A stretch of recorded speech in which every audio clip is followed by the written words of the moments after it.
दोस्तों, पाकिस्तान के बारे में हम एक बात हमेशा सुनते रहते हैं कि साहब पाकिस्तान की इकोनॉमी तो वेंटिलेटर पर चलती है, पाकिस्तान तो दाने दाने का मोहताज है, पाकिस्तान तो दुनिया के दिए गए चंदे के ऊपर जो है डिपेंड है। लेकिन साहब इसी पाकिस्तान ने पिछले 16 महीने में स्पेस के अंदर 6 ऐसे खतरनाक जासूसी सैटेलाइट छोड़ दिए हैं। एक पूरा नेटवर्क, पूरी फौज तैनात कर दी है जासूसी सैटेलाइट्स की। और ये सैटेलाइट ऐसे हैं जो हर 48 घंटे में भारत के हर एक सैनिक की हाई डेफिनेशन फोटो खींच रहे हैं, भारत के हर एक टैंक की, गोला बारूद की, भारत के कश्मीर के चप्पे चप्पे के इलाके की एचडी तस्वीरें खींच रहे हैं। तो साथियों, आज नेशनल सिक्योरिटी और स्पेस वॉरफेयर से जुड़ी हुई इनसाइड स्टोरी को कवर करेंगे, जिससे इंडिया के जितने भी डिफेंस एक्सपर्ट्स हैं सबकी नींद उड़ी हुई है। भाई, मई 2025 में आप याद कीजिए, ऑपरेशन सिंदूर हुआ था।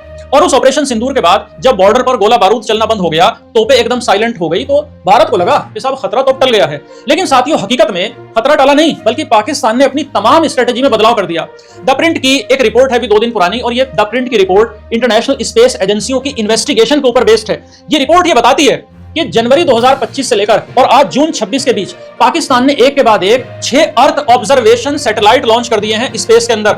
6 ऐसे पृथ्वी अवलोकन सैटेलाइट लॉन्च कर दिए हैं जो भारत के चप्पे चप्पे पर, स्पेशली नॉर्थ इंडिया पर एक पैनी नजर रखे हुए हैं। तो साथियों, आज का सेशन हमारा यह समझने पर रहेगा कि 60 साल तक पाकिस्तान की जो सुपार्को एजेंसी है, ये बिल्कुल ऐसी है जैसे भारत की इसरो।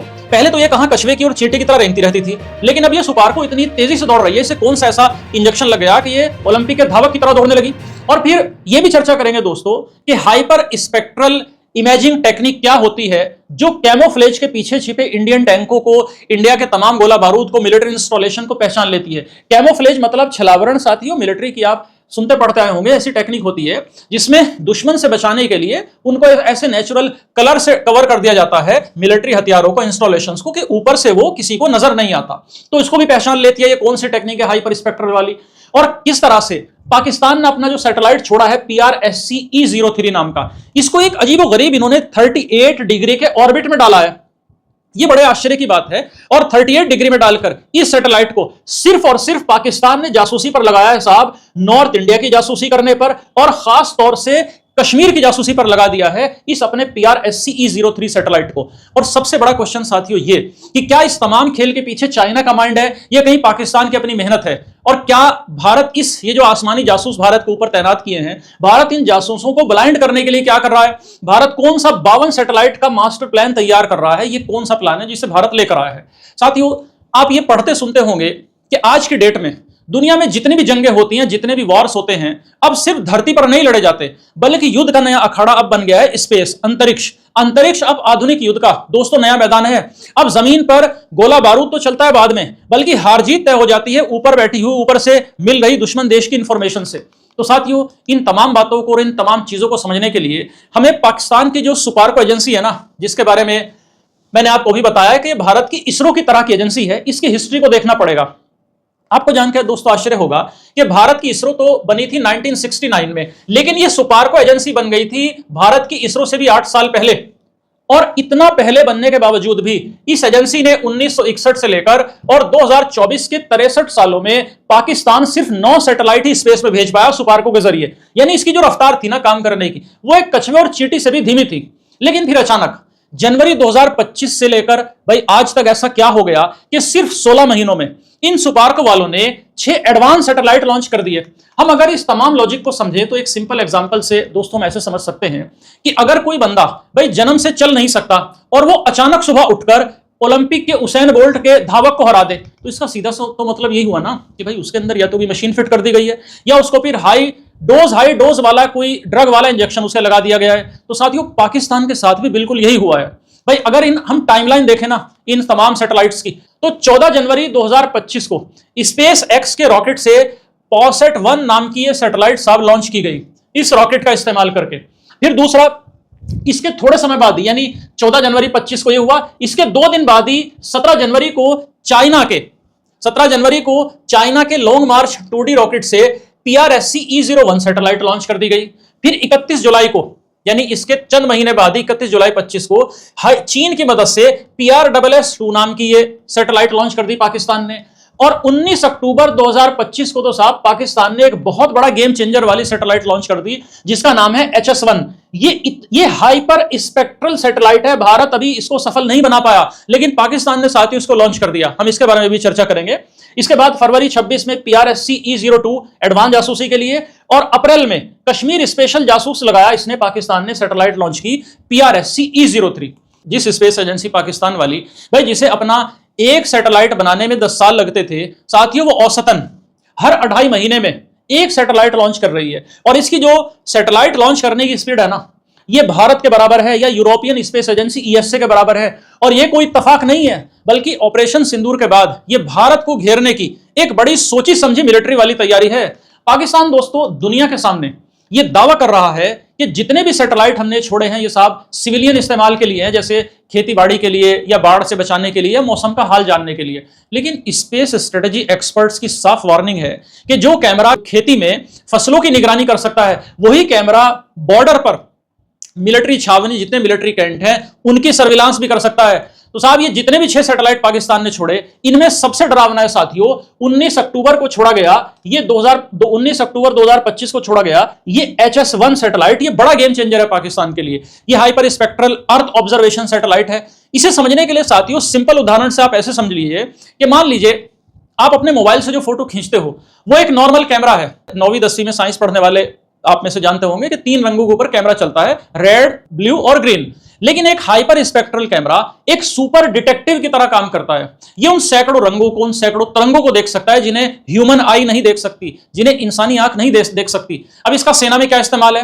तो दोस्तों इसका सेना के इस्तेमाल के लिए आप ऐसे कल्पना कीजिए कि मान लीजिए इंडियन आर्मी ने बॉर्डर पर अपने टैंकों को, अपने मिसाइलों को, अपने तमाम गोला बारूद को छिपाने के लिए उनके ऊपर ग्रीन कलर का कैमोफ्लेज लगा रखा है, या छलावरण जिसे कहते हैं, ऐसा जाल डाल दिया करती है सेना अक्सर। तो एक नॉर्मल सैटेलाइट जब ऊपर से फोटो खींचती है तो उसको ये जाल असली पेड़ पौधों की तरह दिखता है।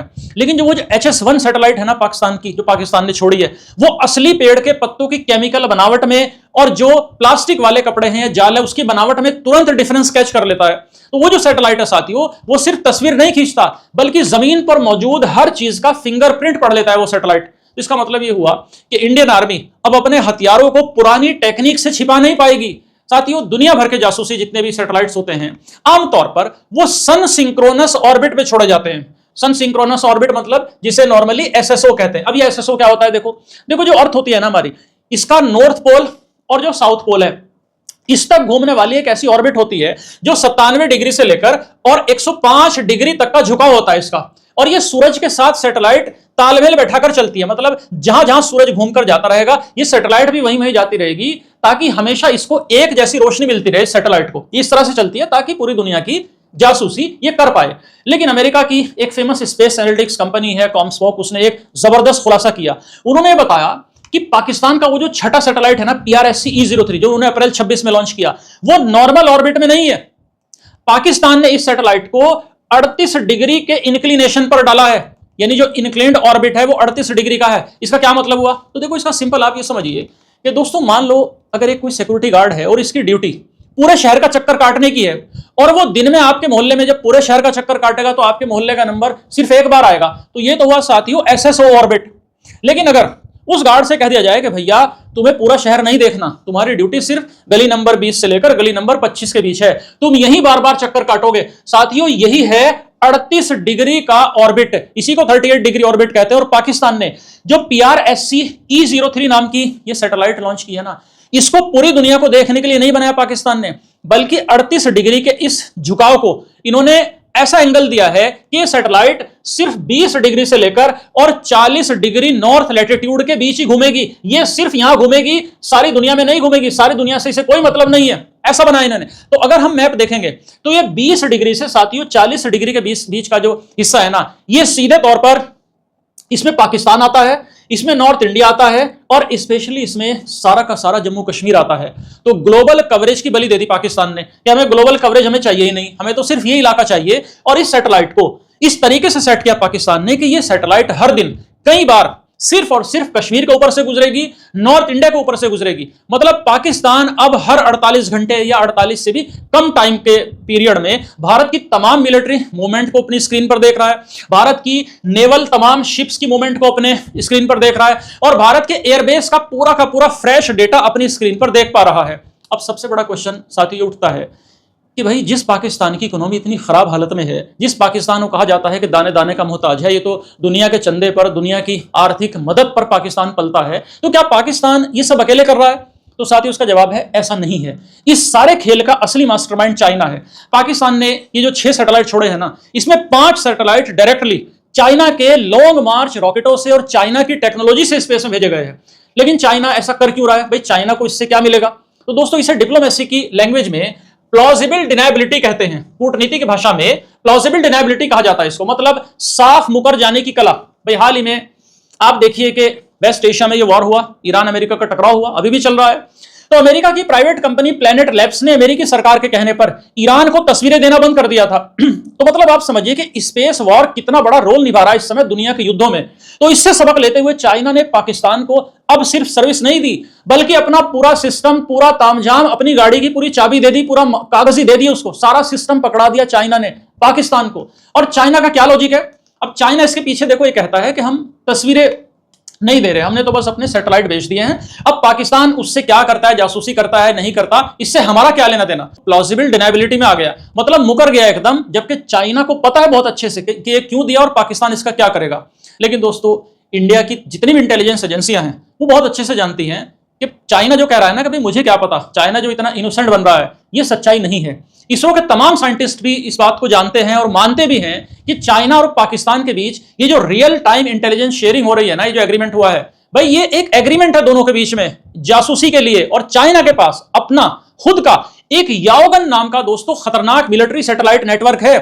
और ये ऐसा सैटेलाइट नेटवर्क है जिसमें 140 से ज्यादा, जी हां मोर देन 140 इसके अंदर जासूसी सैटेलाइट्स हैं, जो बादलों को चीर कर किसी तस्वीर को ला सकते हैं, किसी अंधेरे को चीर कर रख देते हैं, किसी भी रडार और तमाम इलेक्ट्रॉनिक खुफिया एपरेटस से लैस हैं। ये इतना हाईली डेफिनेशन वाला, इतना हाईली एडवांस लेवल का सैटेलाइट चाइना रखता है।